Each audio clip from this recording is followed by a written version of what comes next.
जनाबाई की कथा सुनी आपने? महाराष्ट्र में एक परम भागवत हुई जनाबाई। उनकी कथा कई बार सुनाई है मैंने, लेकिन जनाबाई के साथ में ठाकुर जी ने कैसी लीला की सुनो। जनाबाई श्री नामदेव जी के घर पर रहती थी। नामदेव एक महाराष्ट्र के बहुत बड़े संत हुए, तो नामदेव जी के यहां रहती थी। पूरे दिन तो नामदेव जी के घर में सेवा करती थी। बहुत ध्यान से सुनिएगा सब लोग, इधर देख के सुनो। पूरे दिन तो नामदेव जी के यहां सेवा करती थी और शाम को नामदेव जी कीर्तन करते थे और उस कीर्तन में असंख्य वैष्णव नृत्य करते थे, लेकिन एकमात्र जनाबाई को ठाकुर जी दिखाई देते थे। नामदेव जी जब कीर्तन करते तो ठाकुर जी नाचते हुए आते थे और खूब जोर से नाचते थे। कहते हैं श्री जनाबाई मंदिर नहीं जाती थी, तो नामदेव जी ने एक दिन टोका, ए जना तू मंदिर क्यों नहीं जाती? बोले मंदिर वो जाएं जिनको ठाकुर जी बाहर नहीं मिलते, मुझसे तो रोज मिलने आते हैं। आप जब शाम को कीर्तन करते हो इतने सारे वैष्णव आते हैं, तब बीच में पीतांबरी पहन करके विठोबा भी आते हैं, विठल भी आते हैं और आके नृत्य करते हैं। तो सब लोग सोचते थे छोटी लाली है ऐसी बात बनाती है, लेकिन ये वास्तविकता थी। ठाकुर जी आते थे, रोज नाचते थे। एक बार एकादशी थी, बहुत भीड़ लगती है पंडरीनाथ भगवान के दर्शन की एकादशी के दिन। तो जनाबाई आज नामदेव जी से क्या बोली, आज एकादशी है। बोले तो और दिन से आज कीर्तन थोड़ा कम कीजिएगा।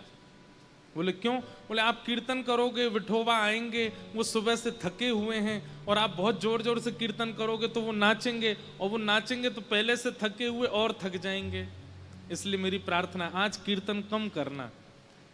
तो सब लोग कहते, बोले अरे जना तू कैसी बात करती है, बल्कि आज तो एकादशी, आज तो और दिन से ज्यादा कीर्तन होगा। तो जनाबाई रोती थी, चरण पकड़ लेती थी। बोले मैं आपके हाथ जोड़ रही हूं, आज कीर्तन कम करना, नहीं तो विठोबा के पांव में दर्द हो जाएगा। लेकिन कौन माने, जब तरंग आती है कीर्तन में तो सब नाचते हैं और जोर जोर से नृत्य होने लगा। इतने में ठाकुर जी आ गए, तो जनाबाई सबके पास जा करके बोले मत नाचो, बैठो, आप नाचोगे तो विठोबा भी नाचेगा और उसके पांव में दर्द हो जाएगा, बैठो बैठो। सबको बैठाती। ठाकुर जी बोले ए जना तू सबको बैठा मत, नाचने दे। बोले आपके पांव में दर्द हो जाएगा, आप थके हो सुबह से। तो ठाकुर जी कहते तू चिंता मत कर, ये जब सब चले जाएंगे मैं तेरे से पांव दबाने आ जाऊंगा, तू मेरे पांव दबा लियो। तब भी जनाबाई कोने में बैठी बैठी रोती रहती, और जब खूब जोर से मृदंग बजती तो कान पे हाथ धर लेती। बोले आज इतनी तेज मत बजाओ, वो देखो कितनी जोर से उछल रहे हैं विठल।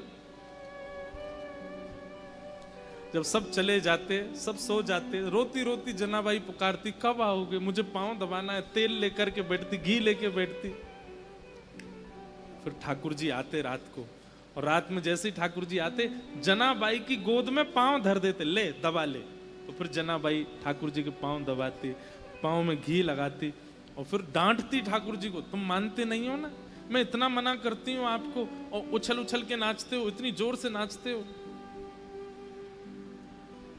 कुछ खाया आपने? ठाकुर जी बोले हाँ पूरन पूली खाई। अच्छा, और कल क्या खाया था आपने? बोले कल भी पूरन पूली खाई। और परसों क्या खाया? बोले परसों भी पूरन पोली खाई। जनाबाई बोली रोज पूरन पोली खाते हो? बोले मंदिर में यही बनता है, रोज एक सा ही प्रसाद बनता है। तो जनाबाई बोली मैं कुछ और बना के खिलाऊं? तो ठाकुर जी बोले बनाओ। तो जनाबाई बनाने लगी। ठाकुर जी बैठे थे, तो जनाबाई बोली बैठने आए हो बस, मेरे छोटे छोटे हाथ हैं, मैं भी तो थक रही हूँ, चलो आओ मेरे साथ बनवाओ। तो ठाकुर जी सब्जी अमनिया कर रहे थे जनाबाई के साथ। ऐसी लीला करते। अब यहां क्या दिख रहा है आप लोगों को? अनुकूलता। ठाकुर जी अनुकूलता दे रहे हैं, लेकिन ऐसा हो ही नहीं सकता कि ठाकुर जी किसी को मिले और प्रतिकूलता ना आवे। एक दिन जनाबाई चक्की पीस रही थी, इतने में ठाकुर जी आ गए, और ठाकुर जी आकर के बोले ए जना सुन। बोले हाँ, तेरा मुझे पद बहुत अच्छा लगता है, तू पद बहुत अच्छा गाती, चल मुझे पद सुना दे। तो जनाबाई पद गा रही थी। अब पद तो मुझे याद नहीं, मराठी भाषा का पद है, लेकिन बहुत प्यारा पद है। तो ठाकुर जी, जनाबाई ऐसे चक्की चला रही है और पद गा रही है, और ठाकुर जी ऐसे हाथ की टेक लगा करके बढ़िया प्रेम से सुन रहे थे जनाबाई को। धीरे से बीच में ठाकुर जी उठे, बोले ये चक्की पीसना बंद कर, इसकी घर घर आवाज आ रही है ना, तो मुझे तेरे स्वर सुनाई नहीं दे रहे, इसको मत पीसे। तो जनाबाई बोली काम कैसे छोड़ दूंगी, काम तो पूरा करना पड़ेगा ना, और इतना ही तुमको सुनने का मन है, चलो हाथ लगाओ, तुम पीसो, मैं सुनाती हूँ। ठाकुर जी बोले ठीक है मैं पीसता हूँ। ठाकुर जी पीसने बैठे चक्की, बोले तू गा के सुना। सब लोग इधर देखो, विशेष रूप से वीवीआईपी वाले, आगे वाले, आप लोग ही बहुत डिस्टर्ब करते हो, इधर देखो। ठाकुर जी चक्की चला रहे हैं, जनाबाई गा रही है। अब गाते गाते जना क्या हुआ, ठाकुर जी इतने आभूषण पहन के गए थे, वो आभूषण चक्की से टकरा रहे थे, तो उनमें से आवाज आ रही थी। तो जनाबाई नहीं गा पा रही थी, तो जनाबाई बोली मैंने चक्की छोड़ी तो क्या आप भी कम हल्ला नहीं कर रहे, इतना सारा गहना पहन के आते हो, छम छम छम छम आवाज करते हैं ये सब, इनको उतार दो। तो ठाकुर जी ने सारे गहने उतार करके वहीं धर दिए और प्रेम से चक्की पीसने लगे, जनाबाई गाने लगी। सुनते सुनते पद इतने में ही मंगला के घंटे घड़ियाल बजने लगे मंदिर में। ठाकुर जी तुरंत उठे, अरे जना मंगला का समय हो गया, मैं दौड़ के जाता हूं, मंदिर में पुजारी आ जाएंगे। और ठाकुर जी दौड़ करके गए और मंदिर में जाके ठाड़े हो गए। लेकिन रात में जो गहने पहने थे वो वहीं छोड़े आए जनाबाई के। कपाट जैसे सुबह खुले तो ठाकुर जी के श्री अंग पर एक भी गहना नहीं था। और जब वो गहने नहीं मिले, और गहने तो छोड़ आए, ऊपर से एक गलती और करके आए ठाकुर जी। क्या? ठाकुर जी बोले अगर मैं ऐसे जाऊंगा तो सब पुजारी पहचान जाएंगे, जनाबाई एक काम कर अपनी सॉल दे दे मुझे। तो जनाबाई की सॉल लपेट के और गए। मंदिर में जैसे ही पहुंचे, कपाट खुले, पुजारियों ने जैसे ही देखा ठाकुर जी को, पहले देखा आभूषण कहां गए, ठाकुर जी के आभूषण कौन चोरी कर ले गया। इतने में ही नामदेव जी मंगला का दर्शन करने आए थे, तो मंदिर में हलचल हो रही थी। नामदेव जी बोले क्या हो गया? बोले ठाकुर जी के आभूषण नहीं मिल रहे हैं, कोई चोरी कर ले गया है। तो जैसे ही देखने गए तो आभूषण नहीं देखे, तो वो बोले लेकिन ये सॉल मैंने कहीं देखी है, ये सॉल तो देखी देखी लग रही है, क्योंकि नामदेव जी के घर में जो काम करती जनाबाई उसी की सॉल थी। अचानक से अरे ये तो जनाबाई की सॉल है। पुजारियों ने जैसे सुना जनाबाई की सॉल, बोले महाराज क्षमा कीजिएगा, आपकी जना ही आई है और आकर के सब चोरी करके चली गई है ठाकुर जी का, हम उसे छोड़ेंगे नहीं। जनाबाई यहाँ चक्की पीस के सारा आटा इकट्ठा कर रही थी। इतने में सब पंडा पुजारी पहुंच गए और जनाबाई से जाके बोले ए जना, तेने ठाकुर जी के आभूषण चुराए? अब जनाबाई कुछ बोलती उससे पहले तो पुजारियों को दिख गए कि चक्की के पास में सारे आभूषण रखे हैं। अब जनाबाई, अब ऐसी प्रेम की रीत है, अब जनाबाई क्या समझाए उनको कि पांडुरंग मेरे पास रात को आते हैं, मैं उनके पैर दबाती हूं, उनको गाना सुनाती हूं, कोई मानेगा उनकी बात? पुजारियों ने कहा यही चोरनी है, इसी ने चोरी की है, इससे कुछ पूछना नहीं है, इसका मुंह बांध दो और इसको सूली पर चढ़ा दो। और यही किया, मुख बांध दिया, एक शब्द नहीं सुना उनका, और तभी सूली तैयार करके जनाबाई को चढ़ाने लगे। तो एक पुजारी जी बोले ए जना तेरी कोई अंतिम इच्छा है? तो फिर से जनाबाई ने एक मराठी में फिर एक कीर्तन गाया ठाकुर जी को टोकते हुए, और उसमें पूरे संसार को जनाबाई कहती हैं कि भैया ये प्रीत की रीत बड़ी कठिन है, इनसे प्रेम के मार्ग में अगर आओ तो सोच समझ के आना, ये बहुत खेलते हैं।